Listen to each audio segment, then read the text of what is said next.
the memories. So many of them etched into my tiny plastic brain. I'm Chucky, the killer doll, and I've lived a life full of terror, torture, and terrorizing. And what a ride it's been. It all started when I was just an ordinary good guy's doll, crafted with care and attention by the brilliant, or should I say mad, mind of Dr. Harlan Ellison. I was just a simple toy, designed to bring joy to children everywhere. Little did I know, my fate was sealed the moment I was brought to life by the voodoo magic of my creator. My first victim was Andy Barclay, a sweet little boy who didn't stand a chance against my possessed fury. I was just a toddler then, full of rage and a desire to kill. And kill I did. Andy's parents, Kate and Phil, thought they could rid themselves of me by leaving me in the park. But I had other plans. I found Andy, and we became, let's say, inseparable.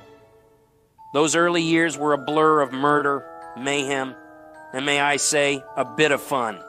I loved the thrill of the hunt, the rush of adrenaline as I stalked my prey. But as the years went by, things got a bit more complicated.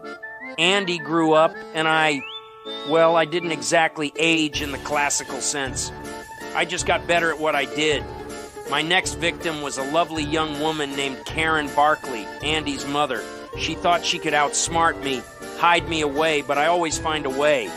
And find a way I did to her throat, that is. The 1990s were a busy time for me. I had a string of victims, including a pesky detective named Mike Norris and a pair of annoyingly cheerful siblings, Kyle and Tiff. But it was during this time that I met my match, or at least my arch nemesis, a detective by the name of Andrew Andy Barkley, the son of Kate and Phil. He thought he could stop me, but I always seemed to find a way to come back. It wasn't until the turn of the millennium that things started to get really interesting. I found myself trapped in a doll form, stuck in a toy box, unable to move or even speak. But I was not about to give up. I waited patiently for the perfect moment to strike. And then it happened.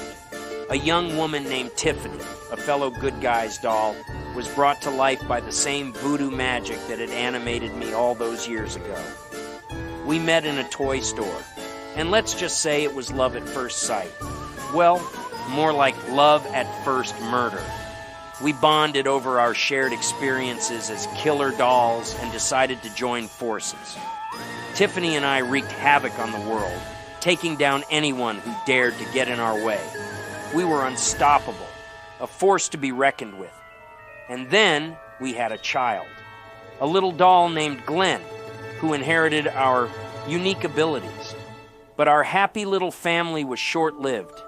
Tiffany, being the ambitious and ruthless doll that she is, had other plans. She turned against me, using my own power against me. I was left for dead, trapped in a doll form once again. But I'm Chucky, the killer doll.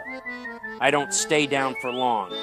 I managed to escape, and my quest for revenge against Tiffany began.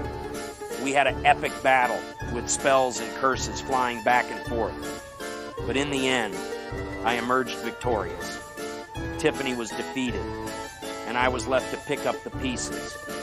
And that's where I am today. Still causing chaos, still killing, still getting into all sorts of trouble. But as I look back on my life, I have to say, it's been a wild ride.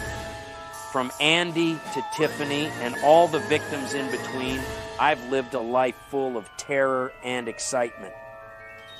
But now, as I sit here, reflecting on my many years of murder and mayhem, I'm left to wonder, whose story would you like to see next?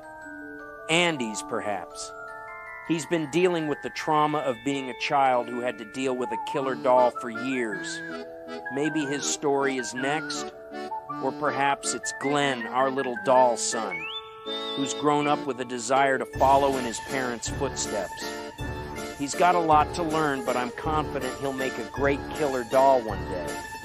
Or maybe it's someone new, a new victim, a new target, a new person to terrorize and kill. The possibilities are endless.